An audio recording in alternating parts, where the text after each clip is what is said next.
digital es un sueño hecho realidad, con el que continuaremos despertando el poder de la inteligencia colectiva apalancada en la tecnología. De no ser así, no podríamos tener esto disponible para ustedes. Y es que la tecnología sí que nos ha ayudado en estos momentos. Hoy tenemos una agenda cargada de speakers, charlas inspiradoras y paneles temáticos. Empezamos nuestra agenda el día de hoy con un invitado muy especial que se los quiero presentar. Él es Jonathan Williams, un empresario caleño. Para todas las personas que nos están diciendo que nos acompañan desde Cali, siéntanse orgullosos porque este empresario es socio fundador de Cynic. De hecho, esta plataforma que están viendo aquí el día de hoy en este encuentro de nuestro Héroes Fest Digital es producto de Cynic. Jonathan nos acompaña con la charla Emprendiendo Made in Colombia, traspasando fronteras con la tecnología. Recuerden hacer sus preguntas en el chat público disponible en su sala. Al finalizar la charla, escogeremos algunas para realizarlas a nuestro speaker. Bienvenido y adelante, Jonathan. Bueno, buenos días para todos. Gracias, Lina, por esa introducción. Muy orgulloso de poder hacer parte de este evento. Muchas gracias a Ignacio, muchas gracias a Lina, Sandra, Santiago, todo el equipo, Giselle, por hacer esto posible. Me encuentro muy honrado de poder hacer parte de este evento hoy, de esta primera edición de Héroes Fest Digital. Como decía Lina, esta es una gran oportunidad para hacer uso de la tecnología. Sabemos que actualmente estamos pasando por una situación a nivel global que nos tiene a todos encerrados en casa. Todos pasando muchas dificultades, algunos países o algunos lugares mucho más que otros. Pero gracias a la tecnología podemos seguir llegando a otros lugares, podemos seguir interactuando con otras personas, podemos seguir llevando nuestros negocios a cabo. El día de hoy quiero que me acompañen a un viaje. A propósito del título de esta charla, Traspasando Fronteras con la Tecnología, quiero que me acompañen aquí íntimamente a ese viaje que emprendí hace algunos años y que me trajo a donde estoy hoy en día. Físicamente me encuentro en Sydney, Australia. Acá ya es un poco tarde en la noche, pero somos una empresa que está ubicada en Inglaterra. Estamos traspasando fronteras. Mi viaje empieza realmente cuando estaba muy pequeño. Empieza ese espíritu de emprendimiento, ese espíritu de querer hacer cosas, empieza desde muy temprana edad. A los 8 años ya me encontraba haciendo negocios, me encontraba vendiendo dibujos en el colegio para hacer dinero. Me gustaba hacer este ejercicio de poder digamos, sacar provecho de mi talento, digámoslo así, para poder negociar. Y fue en Cali, soy caleño, ¿sí? Para los que no han reconocido mi acento, no todavía, soy de Cali. Muchos años atrás empezó este viaje. Y esta imagen que está aquí de este avión representaba para mí en ese entonces, a muy temprana edad, las ganas de viajar, las ganas de conocer el mundo, las ganas de tener mis propios negocios. Esa, digamos que era la representación que tenía, pero no fue sino hasta unos años después, digamos unos cuantos años después, a principios o a finales, digamos, de la década de los 90, cuando empiezo a ver toda la transformación y todo lo que venía con la tecnología. Antes en los 90s o digamos en ese periodo de tiempo que pasó desde que yo nací en los 80s hasta finales de los 90s, los avances tecnológicos siempre fueron un poco lentos. Digamos que un avance tecnológico podía tomar 10 años, podía tomar 20 años, incluso hacia el momento en el que yo nací a principios de los 80s, un avance tecnológico podía tomar 30 años. Pero no fue sino hasta finales de la década de los 90 en que realmente se empiezan a dar esos cambios y esos cambios se empiezan a acortar, esos cambios tecnológicos empiezan a acortar también los periodos de tiempo de innovación.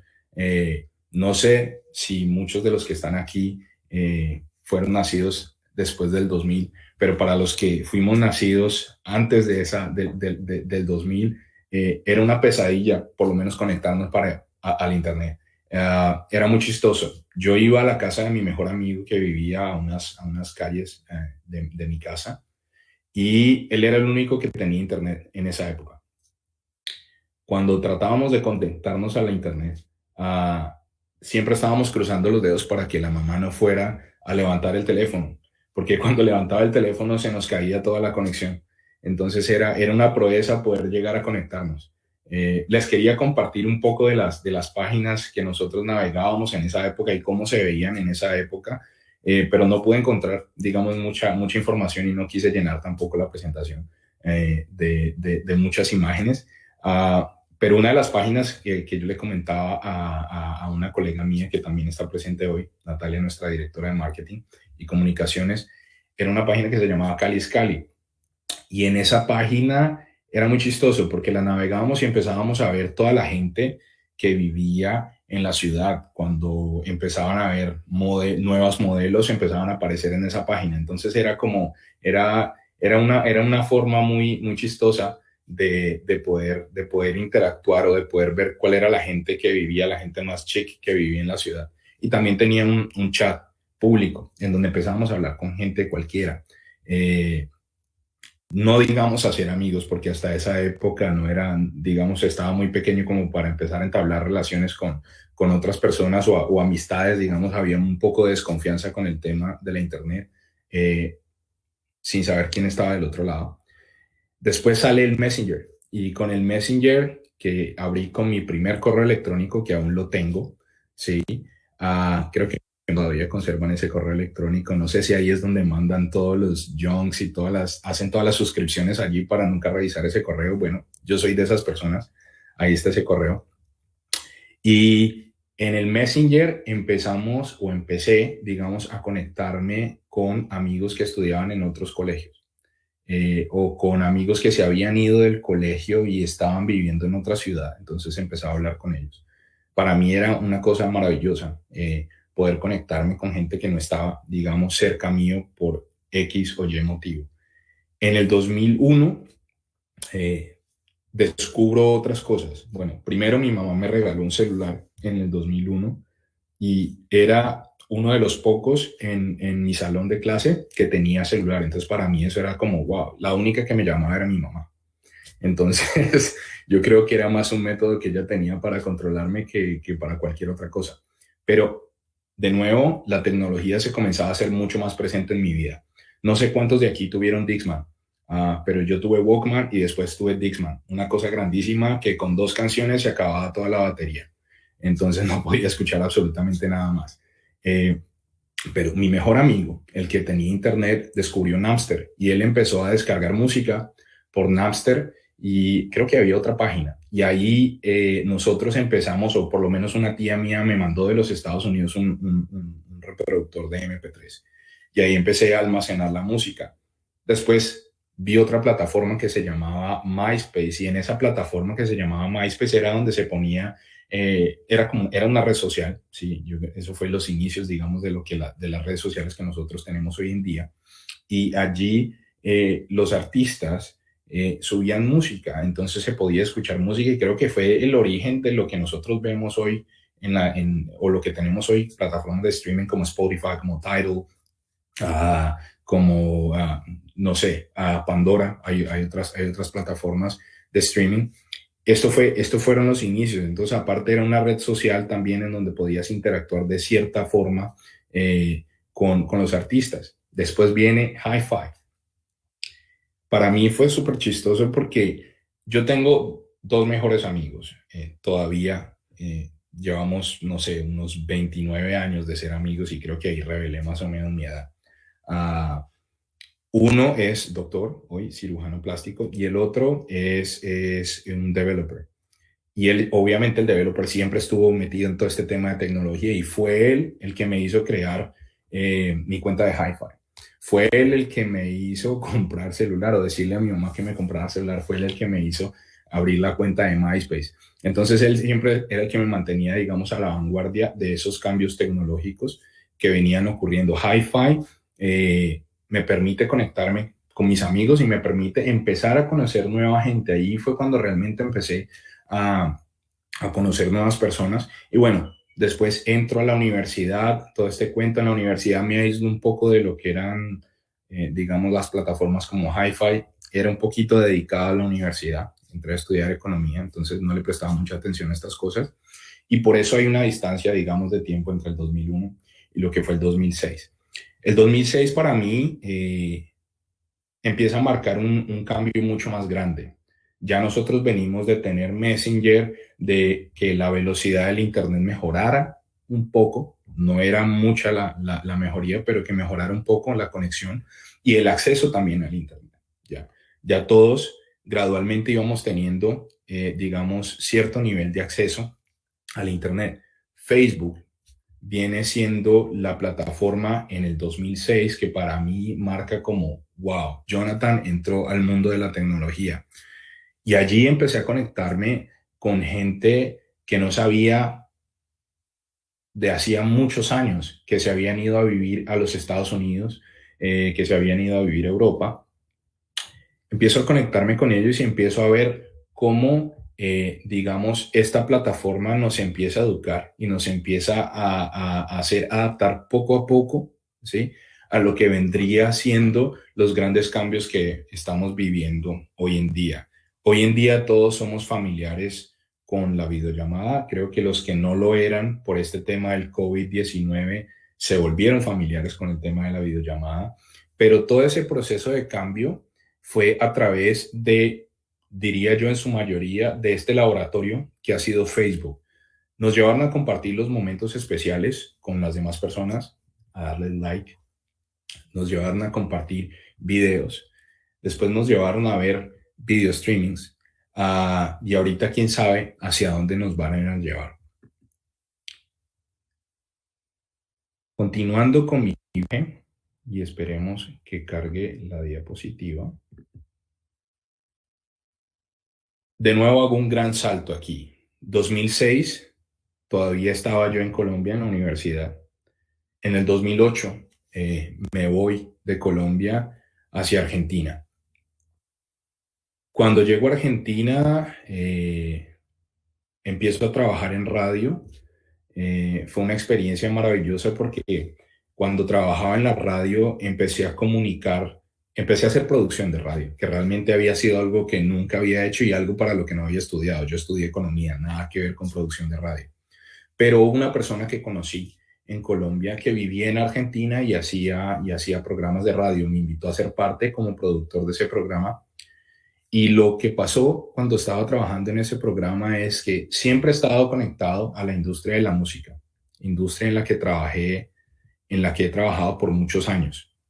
Y estando en el programa de radio, un amigo me dice, hey, Johnny, ¿por qué no te volvés el manager de nosotros? Él tenía una banda de rock en Cali, tenía una banda de rock en Cali.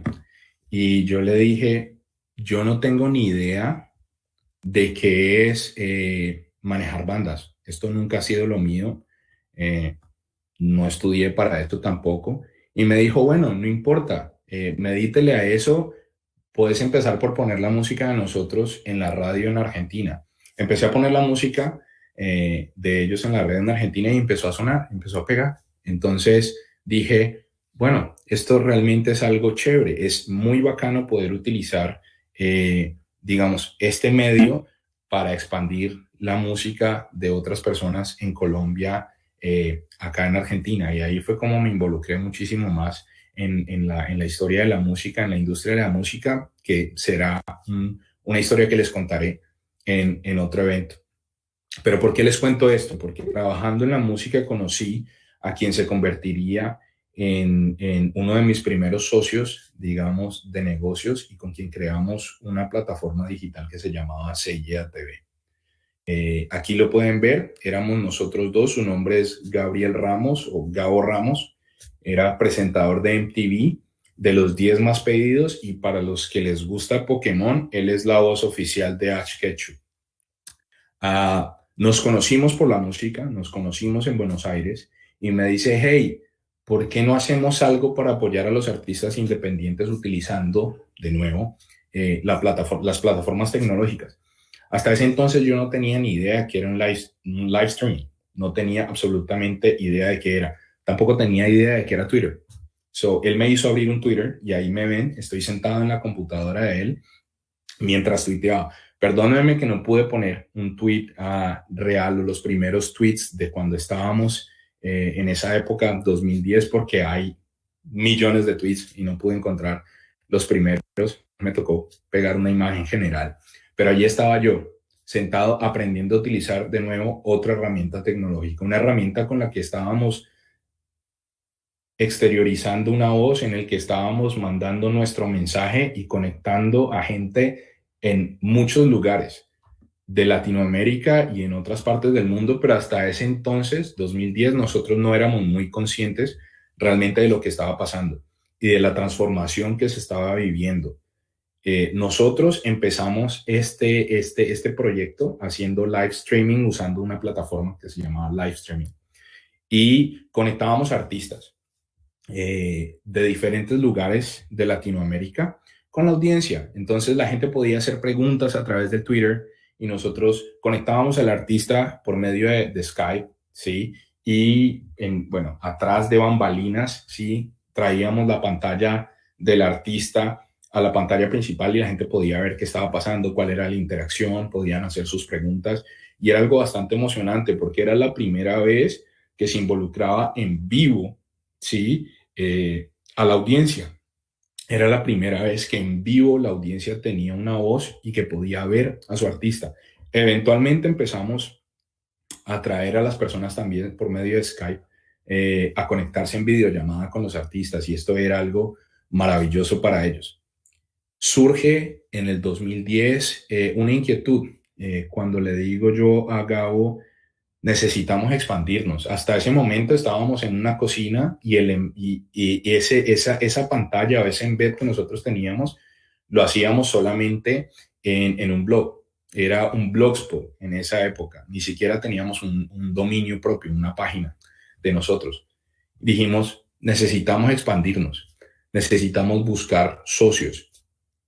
Entonces, en el 2010 es un periodo en el que estábamos haciendo estas transmisiones, pero ya teníamos una visión un poco más grande, porque estábamos conectando artistas de diferentes lugares de Latinoamérica. No estábamos solamente trabajando o conectando artistas en la Argentina, sino que estábamos conectando artistas en otros lados, en Colombia, muchísimo, y dijimos, ok, vamos a empezar a buscar nuestros socios y ver qué es lo que va a pasar realmente. Cuando empezamos nosotros a trabajar en hacer estas alianzas, surge una de las más importantes y una de las más importantes me devuelve a mi país, me devuelve a Colombia. Una de estas alianzas, o la más importante en esa época, fue una alianza con la revista Shock. Esta alianza con la revista Shock definitivamente marcó para nosotros un antes y un después. ¿Por qué? Porque pasamos de ser un blog, digamos, pequeño, independiente, todavía sin un website, a tener una voz en uno de los medios más importantes, digamos, para la música y para los artistas en Colombia y en Latinoamérica. Empezamos nosotros a hacer cubrimiento de los premios Shock, o viajábamos desde Argentina hasta Colombia, empezamos a generar contenidos que se podían replicar en la revista Shock y finalmente lo que pasó en ese periodo del 2011 al 2013 es que nuestro contenido en vivo era retransmitido en la revista Shock y también teníamos, digamos, otras formas de participación escribiendo artículos o recomendaciones de artistas, ya que teníamos todo este contacto con artistas a nivel de Latinoamérica. Se originan otros equipos de trabajo, se originan equipos de trabajo en México, se originan equipos de trabajo en Perú, ¿sí? Con el Invental Vision Media, que era, digamos, la empresa de uno de los directores de videos para artistas más reconocidos que hay, y ellos se suman al proyecto. Generamos otro nuevo equipo en Chile, se generó un nuevo equipo en Costa Rica, y para el final del periodo comprendido entre el 2011 y el 2013, nosotros teníamos alianzas tan importantes como el Grupo Clarín. En esa época, ya para esa época, 2013, si no estoy mal, el grupo Espectador, que era dueño de Shock, fue adquirido por el grupo Caracol, entonces obviamente se expandió muchísimo más el alcance que nosotros teníamos a través de esa alianza. Una de las cosas que también nos permitió ver, y creo que es algo muy importante mencionar, es que cuando estás en ese proceso de expansión o cuando empiezas a crear o traspasar fronteras, digamos, por medio del uso de la tecnología, también te das cuenta de que se crean nuevas oportunidades, nuevas formas de poder estar y de poder tener presencia. Y una de las cosas que nosotros hicimos fue empezar a crear también productos que pusieran nuestro nombre en diferentes lugares. Creamos una colección de lentes que fue bastante exitosa, digamos, no era el foco de nosotros porque seguíamos en el tema del live streaming, pero fue una bonita experiencia. Pudimos crear unos lentes de sol que tuvieron una muy buena aceptación con el logo de la empresa y otras cosas. Y así, igual que ese ejercicio, pudimos hacer otros ejercicios también que nos permitieron poner a la marca en diferentes lugares. ¿Qué pasa hacia finales del 2013 y dónde viene un proceso grande de cambio para nosotros como empresa? Nos dimos cuenta de que para poder para poder tener el contenido en un lugar y para poder generar esa interacción que nosotros generábamos entre el contenido y la audiencia, necesitábamos tener nuestra propia tecnología. Se estaba volviendo demasiado costoso y demasiado inconveniente usar tecnología de otros, utilizar Skype, ¿sí? Utilizar live streaming para conectar, utilizar otros programas para poder hacer la conexión de la gente y ese mix que ustedes o que el público podía ver, digamos, en la pantalla.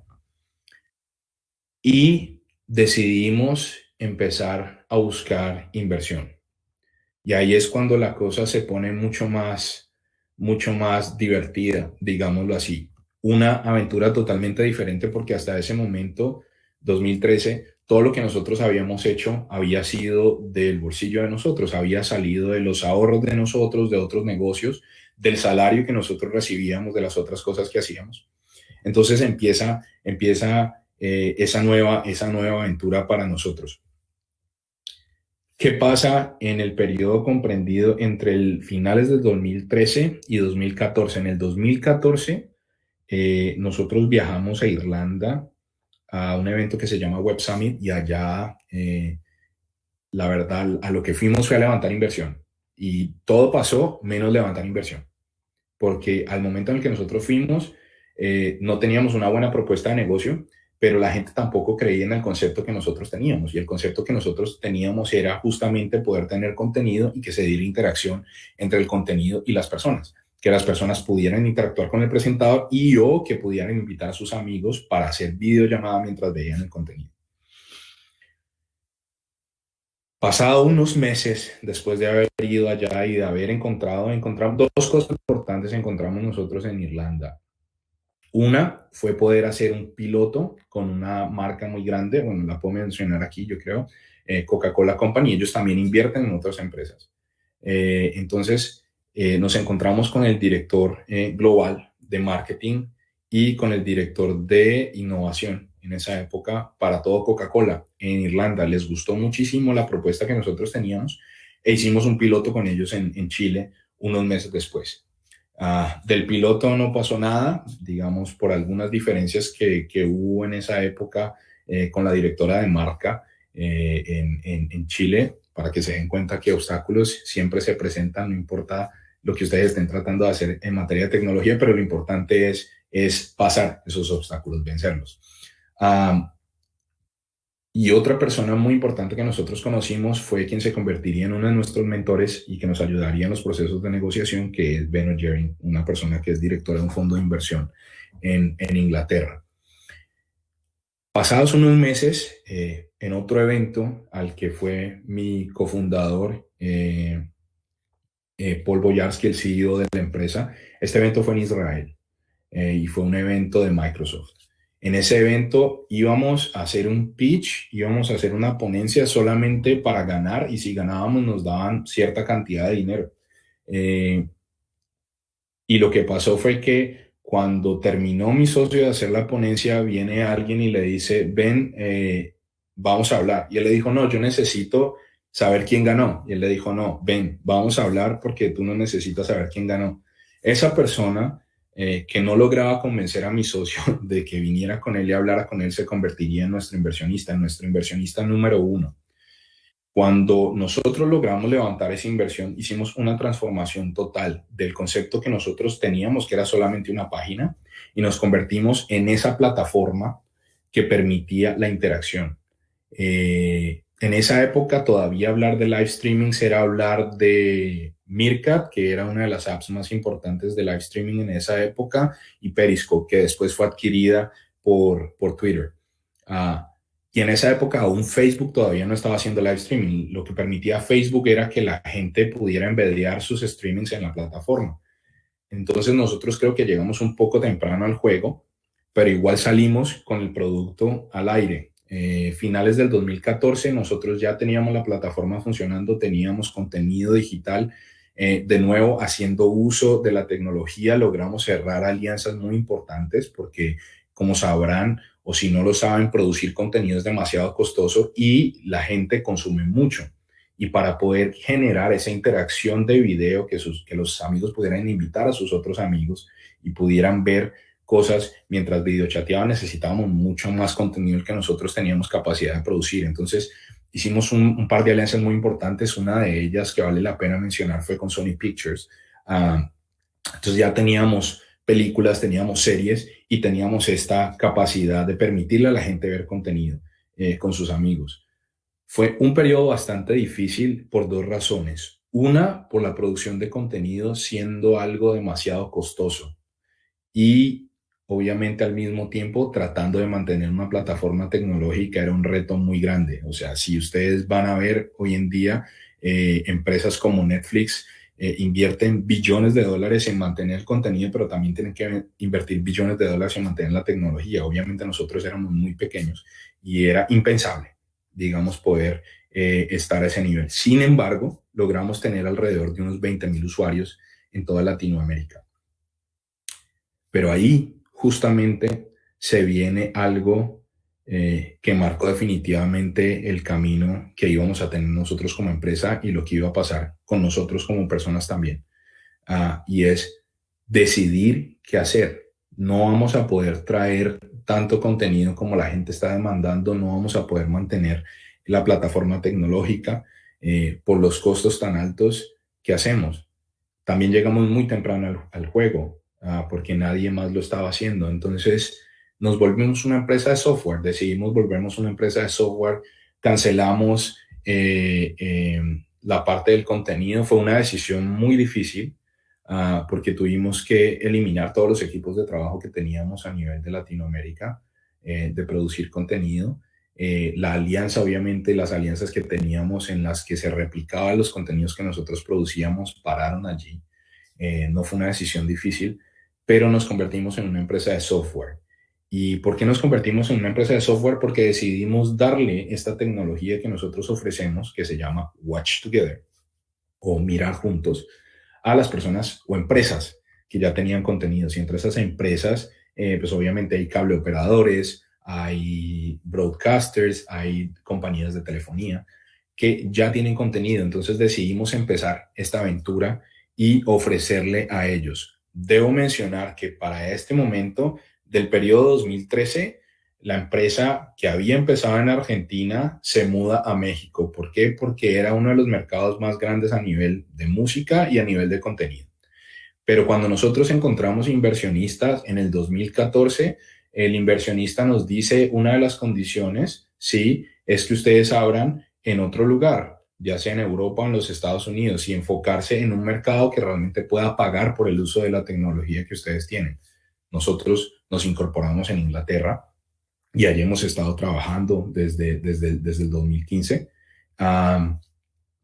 Estando nosotros allá, empezamos a ofrecer obviamente nuestra tecnología a empresas en Inglaterra y en Europa. Una de las primeras empresas a las que nosotros fuimos, o a la primera empresa a la que nosotros fuimos, fue Virgin Media, Para los que conocen Virgin, ustedes seguramente tienen la compañía de telefonía en Colombia que se llama Virgin. Bueno, Virgin es un conglomerado de muchas empresas y entre esas hay una que es un cable operador, que es el cable operador más grande que hay en UK. Y nosotros llevamos la propuesta de lo que era Watch Together. Empezamos a hacer un piloto con ellos y después de hacer el piloto con ellos surgen y empiezan a surgir muchos otros clientes. Hoy en día, entre los clientes que nosotros tenemos, siguen estando obviamente Virgin Media, pero se encuentra en la Liga de Fútbol Española. No sé nada de fútbol, pero seguramente aquí hay muchos fans de fútbol.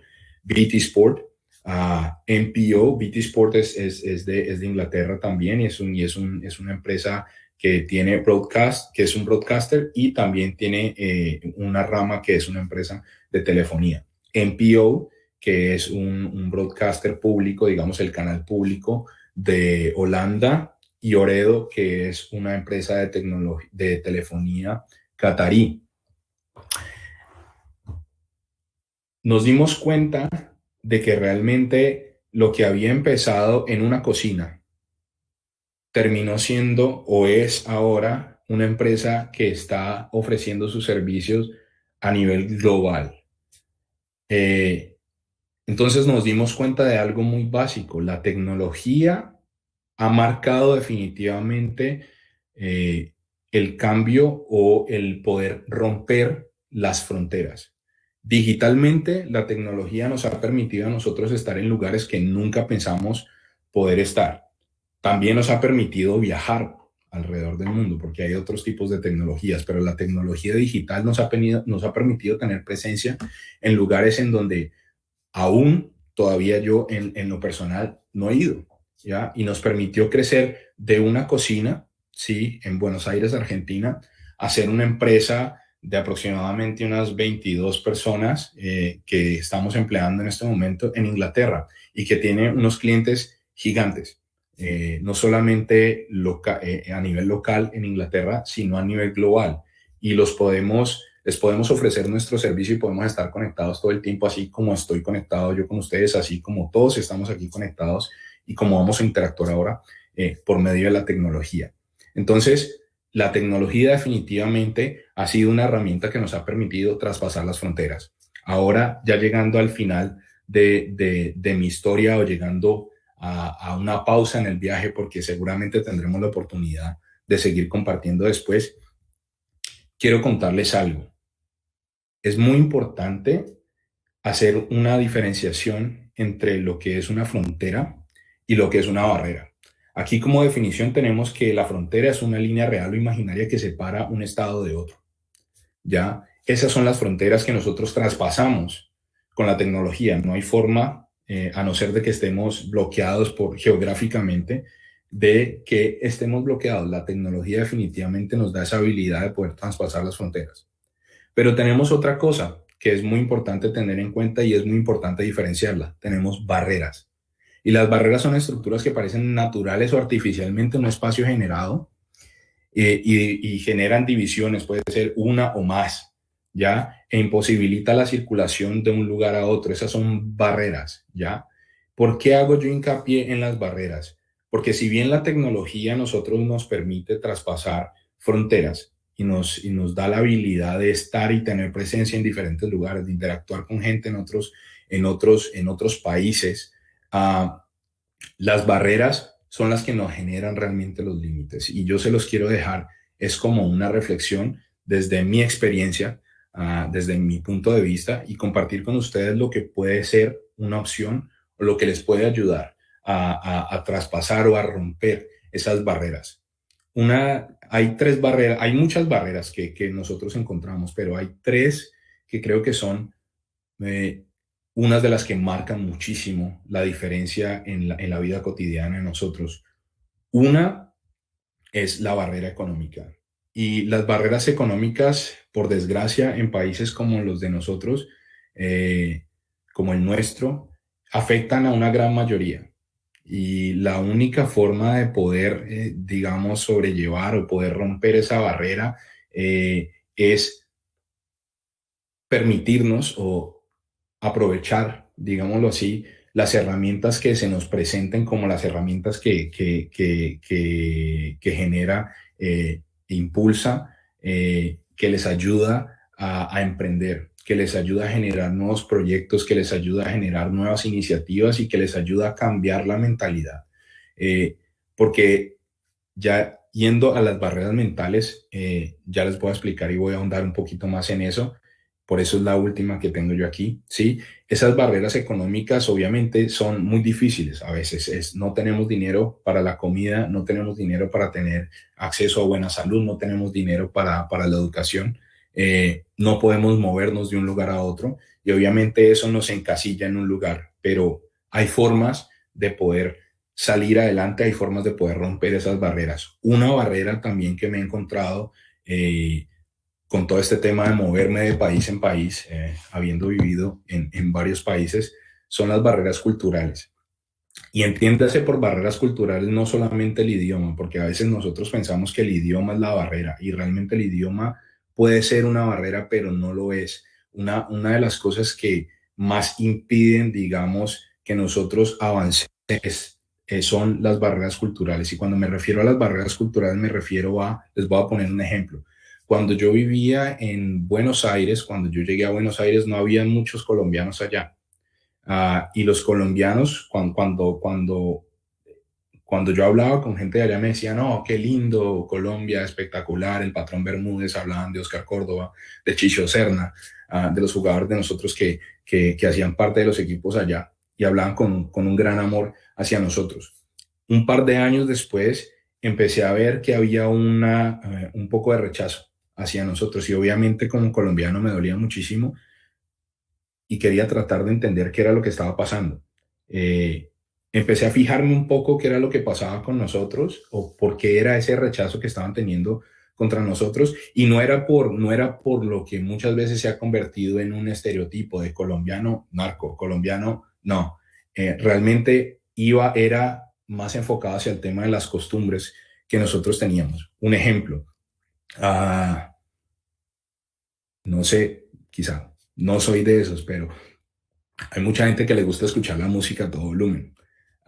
Y eso está bien para nosotros en Cali, ponemos el equipo a toda salsa, muy rico mientras estamos limpiando la casa, mientras estamos barriendo, ¿sí? Pero era algo que para las personas en Argentina o las personas que colindaban, digamos, con los apartamentos de amigos, inclusive colombianos, era como, otra vez está haciendo ruido, o sea, no entiendo, son las 9 de la noche y está poniendo música. No creo que estuviéramos haciendo algo mal, pero no entendíamos que en la cultura de ellos eso no era algo que entrara. Eh, o ellos en los buses normalmente iban con sus audífonos todas las mañanas hacia el trabajo, muy callados, y a veces se subían dos personas muy alegres, caleños, digo también, pongo como ejemplo amigos míos, para no meterme en problemas, uh, y hablaban muy duro, entonces los empezaban a mirar como, ¿qué pasa? Resulta que para ellos allá no era la forma de hablar muy temprano cuando iban hacia el trabajo. Todo el mundo encontraba ese momento de ir de las casas al trabajo, de desplazamiento, el momento en el que leían las noticias, el momento en el que estaban escuchando música con sus audífonos, interactuando. Entonces, no estábamos haciendo absolutamente nada malo, simplemente no estábamos siendo parte de otra cultura. Y para nosotros poder traspasar esa barrera, para romper esa barrera, tenemos que aprender a entender y a respetar las otras culturas, tenemos que aprender a respetar las otras formas de pensamiento, y eso nos va a ayudar, digamos, a romper esa barrera. Y finalmente digo barreras mentales, que es para mí la que comprende el resto de las barreras o gran parte de ellas. Y me detengo allí porque esto es lo que definitivamente nos limita a nosotros muchísimo. Barreras mentales que yo considero que son demasiado grandes. Una es no puedo. Y ese no puedo viene del miedo. Obviamente va a sonar a cliché porque seguramente suena como a estas personas que dan speech, charlas de motivación. No soy una persona que dé charlas de motivación, de hecho esta es la primera charla que doy, y estoy usando la tecnología de nosotros, que me tiene muy contento. Pero una de las barreras más grandes es no puedo. Y ese no puedo cuando viene del miedo es Ya, si tú dices no puedo, no vas a poder hacer absolutamente nada más. No debería ser así, pero ya vamos a eso.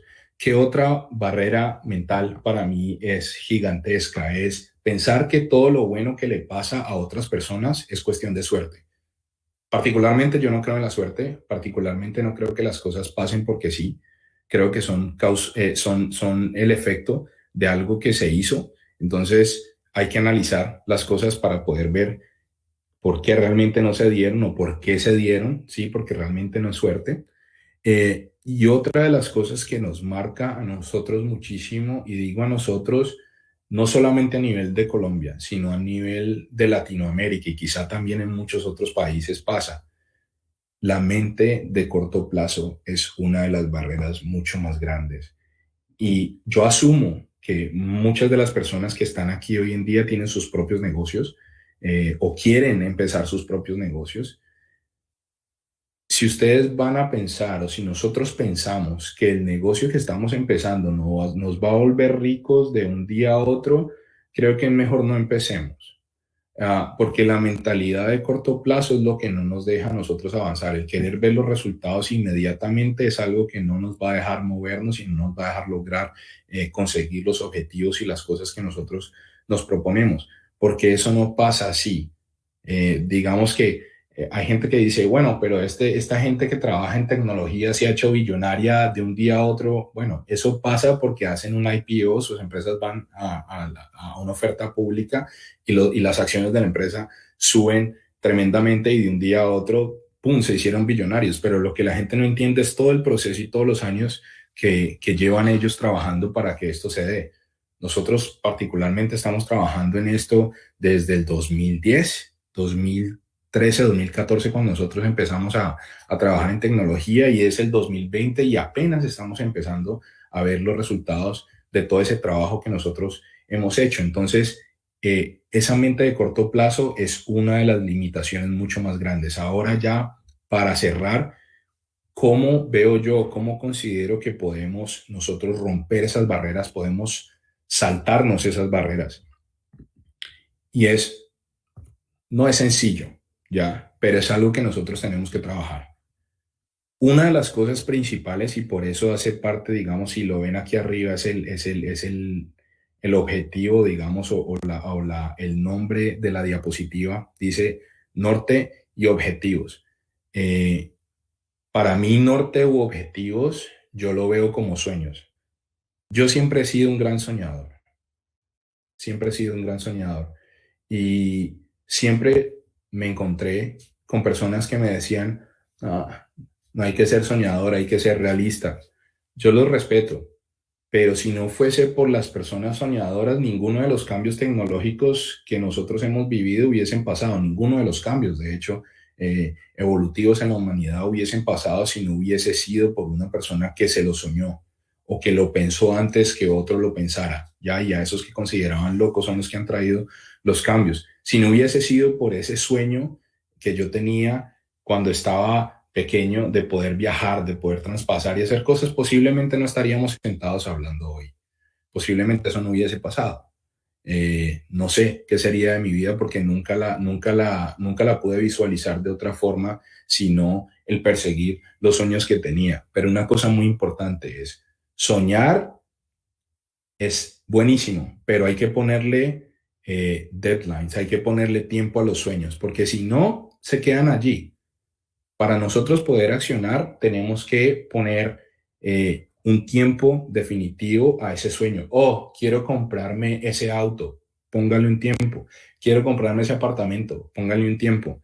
Y obviamente esto da para otra charla porque es un tema súper extenso. Pero quiero hacer hincapié, quiero hacer precisión en 4 puntos muy importantes. Para nosotros poder lograr ese objetivo y para nosotros llegar a ese norte que nos hemos planteado, tenemos que hacer algo que muchas veces para unos es muy difícil y es confiar en su propio instinto. Confiar en esa vocecita interna que les dice, hágalo, salte. Y nosotros muchas veces no lo escuchamos porque otro está diciendo, no, no lo hagas. No, es que a la hija de Marta le pasó esto cuando estaba haciendo exactamente lo mismo que vos ibas a hacer. A fulanito de tal lo robaron por tratar de hacer eso. No, Escuchen su yo interior, escuchen su voz, confíen en ustedes, confíen en su capacidad de hacer las cosas. No se dejen desmotivar por otros. Al contrario, piensen que ustedes son capaces y luchen por los objetivos que ustedes tienen, ¿ya?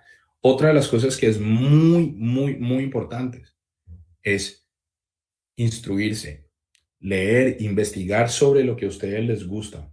Si a ustedes les gustan los autos y ustedes quieren ser diseñadores de autos, ok, vaya, estudie sobre diseño de autos, dése cuenta en dónde lo puede estudiar, dése cuenta cuál es el mercado laboral para usted en el tema de diseño automotriz o esas cosas. Si le apasiona la jardinería, estudie sobre jardinería, infórmese, ¿ya?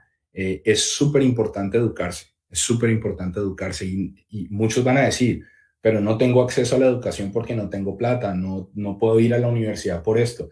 Puede ser una barrera, ¿sí? Pero si ustedes se dan cuenta, por ejemplo, el 80% de esas personas que nosotros estamos viendo hoy en día, billonarios, y no terminaron la universidad, hay unos que ni siquiera terminaron la escuela, ¿ya? Pero se dedicaron a buscar información y a luchar por lo que ellos estaban pensando. Entonces, nutrirnos de conocimiento es extremadamente importante. Y si no tenemos acceso a libros, no tenemos cosas, tenemos bibliotecas públicas para los que todavía van a las bibliotecas. De mis lugares favoritos. Nada como desconectarse de la tecnología por algunas horas e irse a leer un libro. A los que tienen acceso al Internet, tienen cualquier cantidad de información para instruirse. Otra cosa muy importante, saber escuchar. Y saber escuchar es muy diferente de oír. Oír es algo involuntario. Cuando alguien está haciendo ruido, nosotros lo oímos, ¿ya? Pero escuchar es discernir lo que a nosotros nos están diciendo, poder asimilar esa información que a nosotros nos están dando. Y cuando hago una linecita y digo mentor, es todos nosotros hemos tenido o tenemos un mentor o una fuente de inspiración. Hay unos que tienen como fuente de inspiración a Steve Jobs, hay unos que tienen como fuente de inspiración a, no sé, al presidente, o tienen como fuente de inspiración a un personaje definido. Pero muchas veces nosotros hemos tenido mentores tan cerca de nosotros que no nos damos cuenta. Yo por lo menos he tenido varios y entre ellos está mi abuela. Mi abuelita, que ya no está conmigo, ella me decía algo que era muy importante. Ella me decía, la constancia vence lo que la dicha no alcanza. Y yo no entendía el concepto de esta frase que ella me decía. Seguramente a ustedes también se la han dicho. Y yo no entendía. Pero lo que vine a entender tiempo después era que si yo insistía lo suficiente en las cosas que en las cosas que yo creía, iba a llegar a ese resultado. Y eso que a nosotros nos dan de manera gratuita a las personas que están alrededor de nosotros, que nos aconsejan, es algo que no tiene precio. Y eso es súper importante para poder avanzar y para poder conseguir las cosas que nosotros queremos, para poder romper con esas barreras. Y por último, que tiene que ver mucho con lo que mi abuela me decía, insistir. No sé si ustedes conocen a este personaje que está aquí, se llama Elon Musk, creador de PayPal, y él es el CEO de Tesla, una empresa que está transformando la industria automotriz. Ahorita está volviendo todos los autos eléctricos, ¿sí?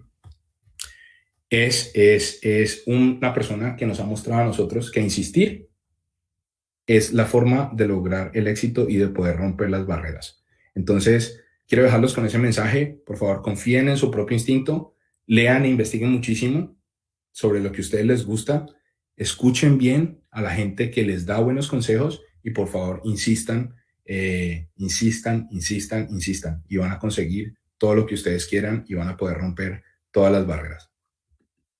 Muchísimas gracias, Jonathan, por esa charla tan inspiradora. Excelente charla. Nos has llevado a recordar momentos en los 90 impresionantes, temas de tecnología. Incluso a mí se me vino a la cabeza un montón de series y cosas que viví en ese momento. Y justo la gente en el chat comentaba, uy, sí, el Walkman, uy, sí, tal cosa. Y nos pasaste a todo ese proceso que has tenido en este camino de emprender para llegar a lo que eres ahora. Muchas gracias. Nos dice por aquí Sonia Esperanza Segura, dice, Johnny, excelente reflexión en el tema de las barreras mentales, culturales y económicas, norte y objetivos. Me ayudas a confirmar que estamos en el camino correcto.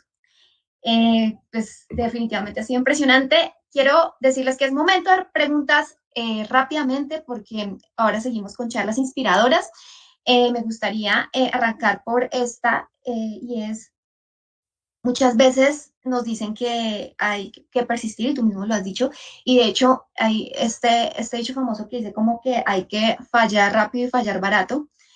Pero ¿cuál es el momento de hacer pivot? ¿Cuándo es ese momento de uno decir, hombre, tengo que cambiar de dirección mi modelo de negocio? Es ese instinto el que nos dice, son las cifras, cómo hicieron ustedes desde Cynic para darse cuenta y cómo un emprendedor puede darse cuenta que hay que saber parar cuando se trata de equivocarse y volverlo a intentar. También es importante tener una medida en ese sentido. Mira, gracias por la pregunta. En la experiencia que nosotros tuvimos como empresa, el hacer pivot fue una suma de instinto, digamos, en el tema de los negocios. Por eso es tan importante poder escuchar uno, esa vocecita que está adentro, diciéndote. Y otra cosa es apoyar lo que te dice el instinto con las cifras. En el caso de Cynic, por ejemplo, nosotros nos dimos cuenta que habíamos llegado muy temprano al mercado. Y nos dimos cuenta, obviamente, de que era imposible para nosotros en ese tamaño de empresa que éramos poder soportar contenido y poder soportar tecnología. Ya teníamos un ejemplo gigantesco que eran empresas como Netflix, teníamos otras empresas como Facebook haciendo unos avances gigantescos a nivel mundial y con billones de dólares en inversión. Entonces fue obvio como, ok, si nosotros nos quedamos por este camino, vamos a fallar. Más bien, reinventémonos y démosle esta tecnología a los que ya tienen contenido. Entonces, es escuchar la voz que tienes adentro, pero apoyarla con cifras, como tú decías, apoyarla con ejemplos que estás viendo en el mercado y sobre todo ser muy sensible de en qué momento del mercado se encuentra tu empresa, tu proyecto o tu idea de negocio. Ok. De otras salas, como sabes, pues estamos retransmitiendo esto en otras salas y nos preguntan, ¿cómo piensas que podemos hacer en Colombia, personas que tenemos este tipo de emprendimientos de base tecnológica, salir a competir en un mercado global y lograr ser competitivos? Mira, yo creo que una de las cosas más importantes que tiene Colombia, va a empezar a tener Colombia ahorita justamente es el valor o el costo que tienen los servicios que se puedan ofrecer. Esto definitivamente los hace mucho más atractivos a los clientes que puedan tener en el exterior. ¿Cómo se pueden ustedes apoyar y cómo pueden salir realmente del país? Lo tienen aquí. Tienen a Impulsa, tienen a ProColombia, tienen ProExport, tienen una cantidad de herramientas de las que deben hacer uso. Créanme que el gobierno está haciendo un gran esfuerzo y lo puedo decir con autoridad porque nosotros tenemos la fortuna de ser parte de este proceso. Utilicen las herramientas que el gobierno les está brindando. Impulsa es una herramienta genial, no por echarle flores a ustedes, chicos, pero es algo que yo no tuve cuando empecé mi primera empresa hacia el 2001 en Colombia. Eh, Ahorita las tienen. Utilicen todas las herramientas que el gobierno les pueda brindar para salir adelante. Entonces, tienen ProExport, tienen ProColombia, tienen Impulsa. Ya con eso, dense para salir adelante. Seguramente tienen muchas otras cosas también en Colombia en este momento, pero aprovechen todas estas herramientas que les están ofreciendo porque es la mejor forma de salir. Nos preguntan también, ¿cómo puede una empresa como Cynic hacer parte de clusters que promuevan el desarrollo colectivo de otras iniciativas emprendedoras? Justamente involucrándonos en actividades como esta, involucrándonos con los gobiernos locales. Nosotros no solamente estamos trabajando ahorita, y lo puedo decir, estamos muy felices de hacer parte del equipo de Impulsa y poder trabajar de la mano, pero también nosotros hacemos parte de otros ecosistemas en Europa, por medio de los inversionistas de nosotros. Hacemos parte del London Co-Investment Fund, que es algo, digamos, es un network muy importante para nosotros, pero la verdad, la mejor forma es haciéndote parte, buscando dónde poder contribuir, dónde poder, digamos, contribuir con tu conocimiento y obviamente también buscar nutrirse del conocimiento de otros, haciendo parte de la mejor forma. Ok, listo, estoy mirando por aquí otras preguntas. Bueno, hay unas, pues frente al tema de la crisis, entonces quiero hacerte una que nos mandan desde una sala y dicen, ¿qué consejos nos das a los comerciantes que dadas las circunstancias tuvimos que entregar nuestros locales al no poder negociar los cánones de arrendamientos? La mayoría de nosotros no hemos tenido mucho contacto y conocimiento frente a la tecnología. ¿De dónde podemos sacar motivación durante años de trabajo y volver a comenzar de cero? ¿Cómo harías tú? Mira, en el caso de nosotros como empresa es bastante difícil poderte dar un consejo como empresa porque realmente somos una empresa de tecnología y justamente somos una empresa que ofrece servicios de videollamada. Pero tengo colegas y tengo amigos, tengo una amiga muy cercana que justamente en enero abrió su fábrica de producción de productos alimenticios en Bogotá y asumió un contrato de un año, ¿sí? Eh, digamos, con la bodega donde abrió su fábrica, hizo adquisición de maquinaria para poder producir. Y cuando pasa todo este tema del lockdown, cuando encierran a todo el mundo, cuando se viene todo este tema del COVID-19, me dice, no sé qué voy a hacer, no sé qué voy a hacer. Resulta que ella en ese momento de crisis dijo, no voy a dejar caer esto, voy a utilizar, digamos, las herramientas que tengo para poder hacer la distribución, para poder empezar. Entonces, ahorita ella lo que buscó fue hacer alianzas con una empresa, con el primer unicornio de Colombia que se llama Rappi, para poder hacer distribución de sus productos. Pues obviamente ellos están autorizados para seguir haciendo distribución, ella no tiene que salir, ahorita está haciendo la producción en su casa, obviamente los niveles de producción bajaron demasiado ya, pero está tratando de mantener su negocio vivo. Seguramente con la nueva etapa que se viene allá en Colombia va a poder regresar a su bodega y poder seguir produciendo. No es fácil, porque no sé en este momento qué ayudas hayan económicas, digamos, para los negocios allá, pero sí utilizar, digamos, herramientas de distribución que les puedan facilitar, digamos, la llegada de sus productos a otros lugares sin necesidad de depender de un local físico. Tengo otra amiga que tiene una marca de ropa y ahorita se está mudando totalmente a lo digital. No tenía una página web, ahorita está creando su página web y está haciendo las ventas por internet. Entonces es mudarnos, y tener, digamos, una mezcla, porque sigue siendo presencial en Colombia, pero tenemos que Ujú. pensar mucho más digitalmente. Eso va a ser algo que los va a ayudar muchísimo en tiempos de crisis. Bueno, Johnny, muchas gracias por aceptar esta invitación, por disponer esta plataforma para nosotros, para este Héroes Fest Digital en su primera versión.